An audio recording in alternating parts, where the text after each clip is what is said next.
सम्राट अशोक महान, सम्राट कनिष्क, हर्षवर्धन, संत कबीर, संत रविदास, छत्रपति शिवाजी, उनके बेटे संभाजी, भीमा कोरेगांव के 500 महान सैनिकों को, महान सैनिकों को, आरक्षण के जनक साहू जी महाराज को,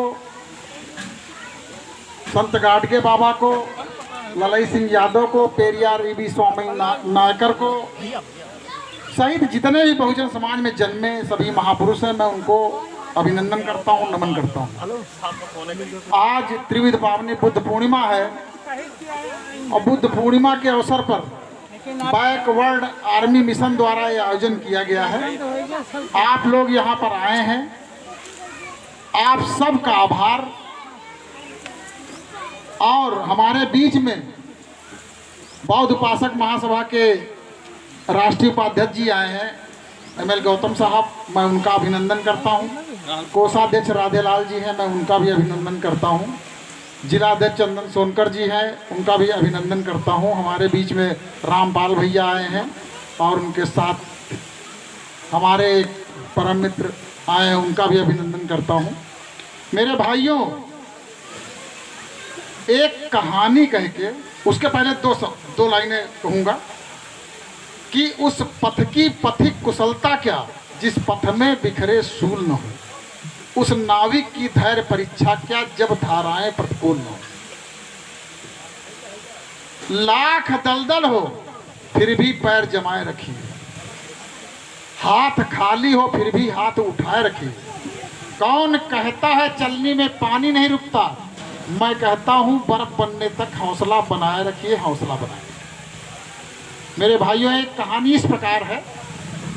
एक उद्भट ब्राह्मण काशी से पढ़ करके अपने घर जा रहा था। बीच में केशपुत्र गणराज पड़ता है जो आज सुल्तानपुर है, वहां पर वो जा रहा था और उसी के बगल से एक धोबी बिरादरी की महिला कपड़े धो के अपने घर जा रहे थे। तो उसको चिढ़ाने के लिए उस उद्भट ब्राह्मण ने कहा कि गंगा जल सो जल नहीं, प्रिया नेह सो नेह, भाई बल सो बल नहीं, और सूर्य नेत सो नेह। ये बात जब उस महिला ने सुनी तो उसने अपने गधे को 2 डंडे मारे और कहा, चल गधे। क्या गधे की बात सुनता। अब वो इतना बड़ा ब्राह्मण, पढ़ा लिखा, चारों वेदों का ज्ञाता, उसको एक धोबी बिरादरी की महिला ने कहा कि चल गधे, क्या गधे की बात सुनता है। तो वो उसको बहुत शंका लग गई, यार बड़ा परेशानी आ गई उसको। वो गांव गया, वहां पर प्रधान के यहाँ गया। कहीं प्रधान जी कहाँ रहते हैं, कहीं वो सामने रहते हैं। कहीं प्रधान जी ये बताइए, क्या तुम्हारे यहाँ धोबियों का ही राज चलता है क्या, जिसको जो पाए बगते हैं। तो कहीं किसने क्या कहा, कहीं एक महिला भी कपड़े धो के आ रही थी, उसने जो है कहा, चल गधे, क्या गधे की बात करता है, सुनता है। तो जानते हो प्रधान जी के पास 2-4 लोग बैठे रहते हैं। तो प्रधान जी ने उन 2-4 लोगों से कहा कि जाओ पता लगा के आओ कि कौन महिला है जो इन ब्राह्मण को, जो है इतने ज्ञानी ब्राह्मण को उसने बेइज्जती की। तो 4 लोग गए और सुयोग्य बस उसके मोहल्ले में पहुंचे। वो पहली ही बार, यानी कि गौने के बाद वो लड़की महिला आई थी और कपड़े धोने गई थी। तो वहां पहुंचे, कहीं भाई कह के बहुरिया जो है कपड़ा धो के भी आई, कहीं फलाने बहुरिया है। तो गए वहां, तो बाहर उनके ससुर बैठे रहे। तो उनसे कहीं, भैया ऐसा है, तुम्हारी बहू को प्रधान जी ने बुलाया। कहीं क्यों बुलाया, अभी कल है तो हमारी बहू चली आ रही, आज है प्रधान जी ने बुलाया। तो कहीं नहीं बुलाया है। तो कहीं भैया हम भी चलेंगे साथ, कहीं चलो। तो बहुरिया और वो ससुर दोनों प्रधान जी के यहाँ गए। तो प्रधान जी के यहाँ जब गए तो प्रधान जी ने कहा, भाई आपने इनकी बेइज्जती क्यों की। तो कहीं हमने कौन सी बेइज्जती की। तो कहीं पंडित जी बताओ क्या कहा इसने, और पहले तुम बताओ कि तुमने क्या कहा। तो पंडित जी ने ये कहा कि प्रधान जी मैंने तो बहुत अच्छी बात कही कि गंगा जल सो जल नहीं, अत्रिया ने सुने, और भाई बल सो बल नहीं, और सूर्य ने सुने। तो कहें कि बहुरिया इनकी बातों में कौन सी तुमको परेशानी थी? तो तुमने कहा कि जो है चल गधे गधे की क्या बात सुनती। तो कहें कि क्या आप भी पागल हो प्रधान जी? कहें क्यों? कहीं इन्होंने पहले कहा गंगा जल सो जल नहीं। गंगा जी कितनी दूर बह रही है, अगर यहां पर बरसात ना हो, क्योंकि पहले बरसात के पानी से ही खेती पाती होती थी, कहीं अगर बरसात ना हो तो क्या कुछ होगा? कहीं नहीं होगा। तो कहीं मेरे हिसाब से कि बरखा जल सो जल नहीं। कहीं ठीक बहुरिया तुम ठीक कह रहे हो। कहीं दूसरी बात इन्होंने कही कि मतलब गंगा जल सो जल नहीं, और त्रिया ने सो ने। कहीं त्रिया के मतलब स्नेह के आगे कोई स्नेह नहीं इन्होंने कहा। तो कहीं आप बताइए प्रधान जी कि किसी भी बहन का अगर पति मर जाता है तो साल 2 साल और रोती गाती है, उसके बाद वो दूसरी शादी कर लेती है या भूल जाती है। तो कहीं फिर कहीं तो त्रिया ने सुने नहीं, पुत्र ने सुने। किसी अगर महिला का कोई बेटा मर जाता है तो जीवन भर उसकी याद करके वो रोती। कहीं ठीक हो रही हो तुम ठीक कह रहे हो। ठीक है। तीसरी बात इन्होंने कही कि भाई बल सो बल नहीं। अगर भाई इनका 10 कोस दूर बैठा है और 4 लोग इनको मारने लगे तो भाई कैसे बचा पाएगा? तो कहीं इसकी जगह क्या होना चाहिए? कहीं अपनो बल सो बल नहीं। कहीं ठीक बोल गया तुम ठीक कह रहे हो, एकदम सही कह रहे हो। 10 कोस दूर अगर हम जा रहे हैं, अगर हमारे बल नहीं है तो कोई हमको मार नहीं सकता भाई, वहां कुछ नहीं। कहीं आखिरी बात इन्होंने क्या कही? आखिरी बात इन्होंने कही सूर्य ने सुने। तो कहीं इनको इतनी अकल नहीं है कि अगर हमारी आंखें नहीं होंगी तो सूर्य चाहे 10 चमके कोई मतलब होगा? तो स्वयं ने सुने। कहीं पंडित जी तुमको 1 पैसे की अकल नहीं है, प्रधान जी ने भगा दिया। तो इस तरह से हमारे समाज की महिलाएं भी बहुत ज्ञानी होती उस जमाने में, वो आज भी ज्ञानी है, लेकिन हम लोग उनकी कदर नहीं। अब आते हैं बिंदु पर। दुनिया में सैकड़ों संप्रभु राष्ट्र, उन सभी संप्रभु राष्ट्रों का अपना अपना संविधान है और वो राष्ट्र अपने अपने संविधान से संचालित होते हैं। भारत भी घोषित एक संप्रभु राष्ट्र है। भारत का भी अपना एक संविधान है जिसको डॉक्टर बाबा साहब अम्बेडकर ने लिखा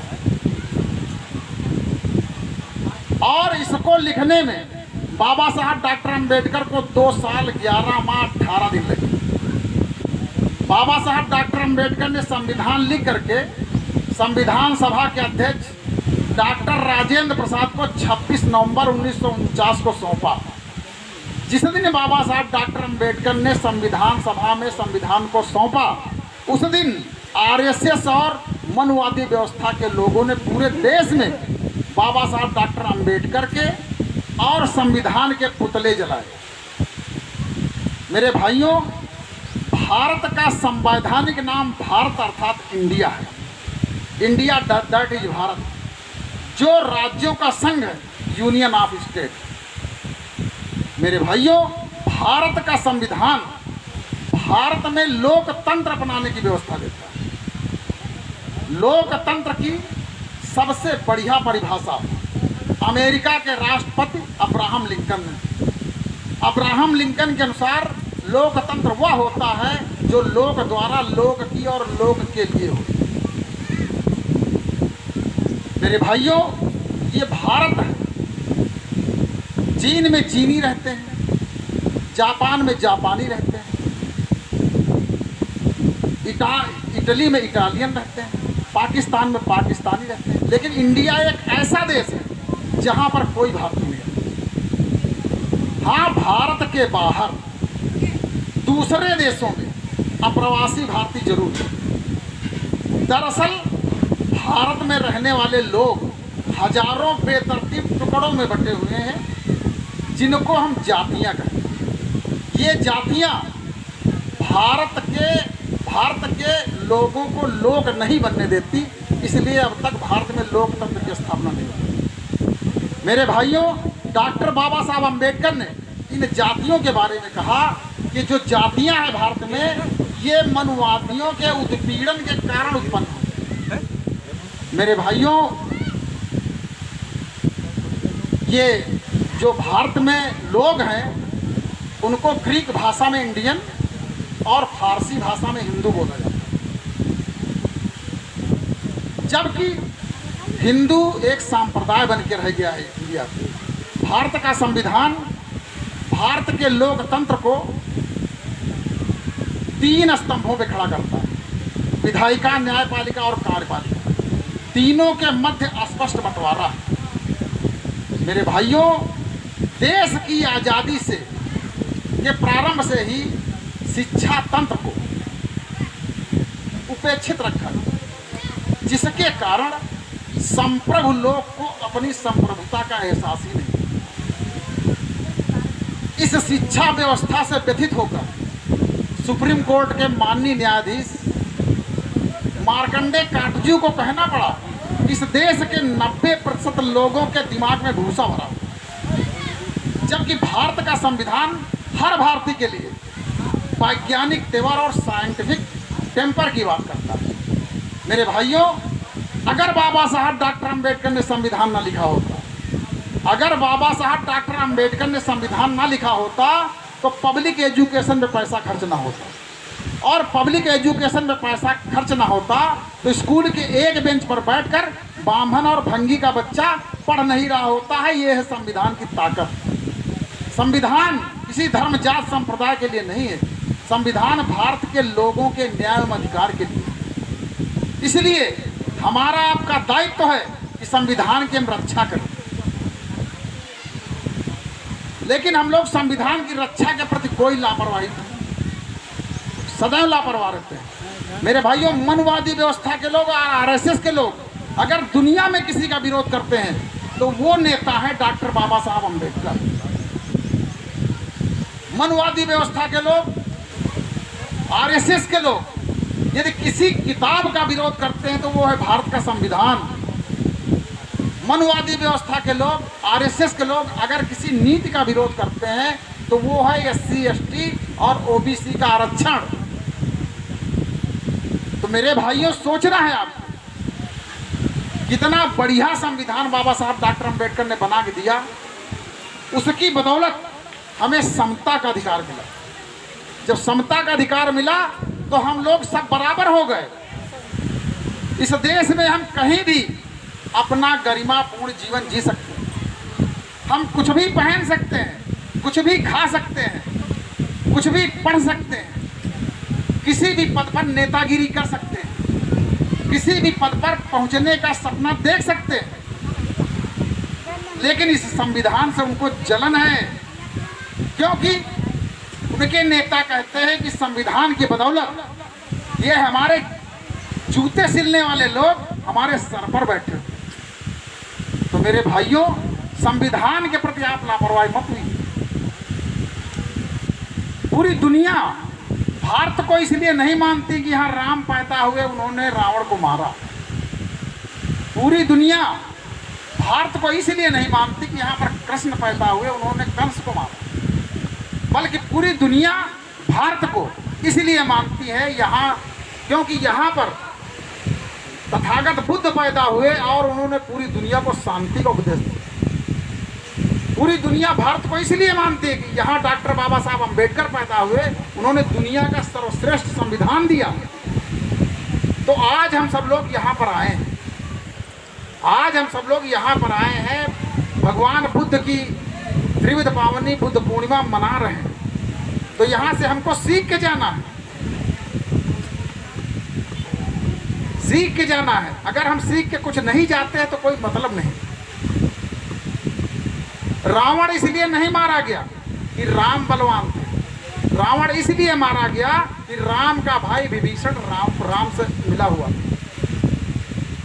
बाल इसलिए नहीं मारा गया कि कि जो है राम बलवान थे, बल्कि इसलिए मारा गया कि उनका भाई सुग्रीव राम से मिला हुआ।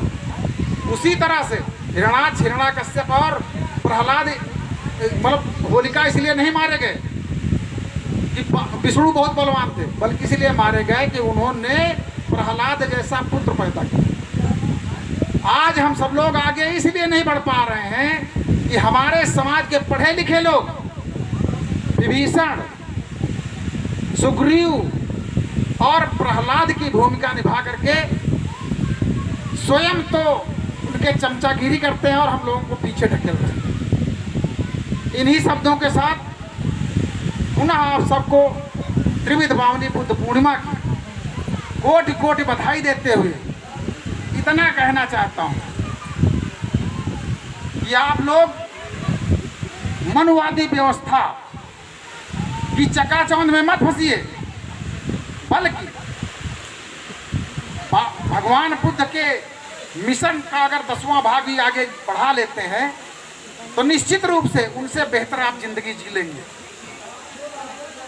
अंत में मैं संविधान पर हाथ रखकर और पाखंड पर लात रखकर प्रतिज्ञा करता हूं कि जब तक जीवित रहूंगा संविधान की रक्षा के लिए निरंतर काम करता रहूंगा। मेरे भाइयों, हम जो बता रहे हैं